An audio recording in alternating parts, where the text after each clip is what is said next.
Okay, so we talked about the heating effect of electric current. Now what it is used, it is basically used in many places, also in our day-to-day lives, and the most simpler ones are mentioned over here. The first one is electric heater.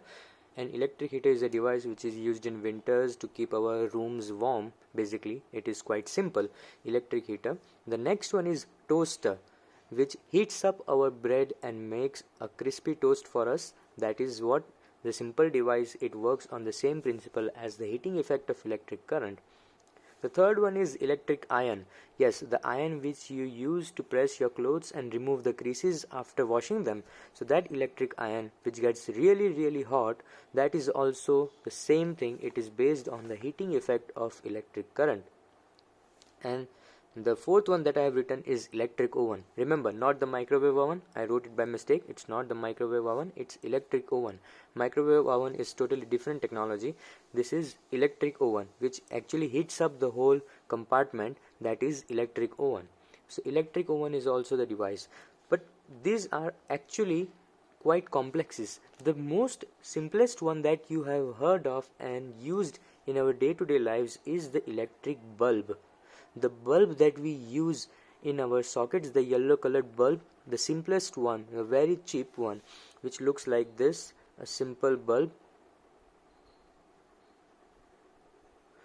This bulb, which have a small wire thingy over here, this bulb is actually having this filament over here. This filament is basically a very thin wire.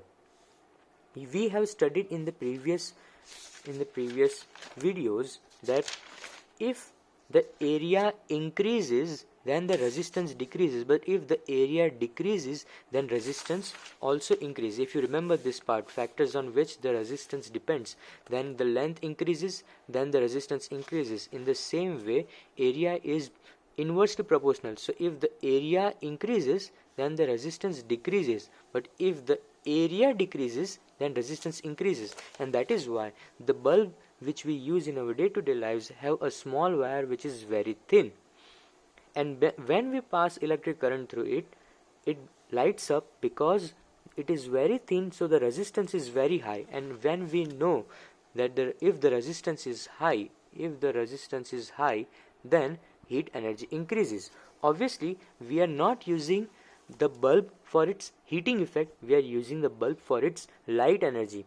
In this case, almost 70% of the heat energy is wasted, and the 30% of the light energy that we are using it for is the main use of the bulb. But we are not using the bulb actually for its heating effect, we are using the bulb for its light energy. Just like a candle, if we are lighting our candle, we are actually using the heat energy, that is fire, and because of the fire we light up our room. It is basically the same thing. The heat energy of this wire is getting wasted and we are using the bulb for its light energy. However, it is still based on the principle of heating effect of electric current. I hope it is clear to you, students. And the next one, that is a very important point in our day-to-day life, that is a fuse. All of you have heard about a fuse? Yes? Okay, so fuse is basically a small wire which is made up of a special conductor. Suppose we have a circuit over here like this. We have a circuit over here with a battery connected to it, a key. Okay, and in this circuit we are using a heavy appliance. When I switch it on, let's say the current starts flowing in the circuit. But we have also heard about the high voltage that happens in our houses which causes damage to the appliances. This is the same thing. Suppose we accidentally inserted two batteries instead of one, and then we switched on the circuit. Okay, so let's say instead of 3 volts over here, I inserted a battery which is having 6 volts, so it is having more potential difference. And according to the Ohm's law, if the potential difference is more, then the current in the circuit is also more. So the appliance is going to be in jeopardy. It is going to be problematic for us if the appliance gets damaged. So we use a fuse. A fuse is basically a wire which has a maximum capacity of, let's say, 1 ampere.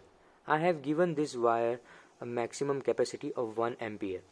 Okay, so this wire is having the maximum capacity of 1 ampere. Suddenly we increase the potential difference, and the current now flowing in the circuit is 1.5 amperes, which is harmful for our device. So what happens is, as soon as we switch on, the current starts flowing, and suddenly this wire, which can only take up to 1 ampere, it starts to heat up, and it heats up, and then it gets very hot, and suddenly it melts. So there is a gap in between. So what happens is, this wire gets damaged and it melts away. It melts, becomes liquid, and when it becomes liquid and melt, the circuit is now broken. So it acts like a switch. So the current no longer passes, because there is no longer a connection between the circuit. This part over here, it gets melt. This wire is called the fuse, and this is what we use in our houses as well. For every room we have a fuse attached in our fuse box, that is the main box in our house at a certain corner, so that if there is a high voltage fluctuation in our house, then this fuse will get damaged, it will burn, and we can replace the fuse, but it will save all our appliances at home. So fuse is also a device which works on the principle of heating effect of electric current. Okay students, I hope it is clear to you. We'll talk more about domestic appliances and domestic electric current in the next video. Have a good day.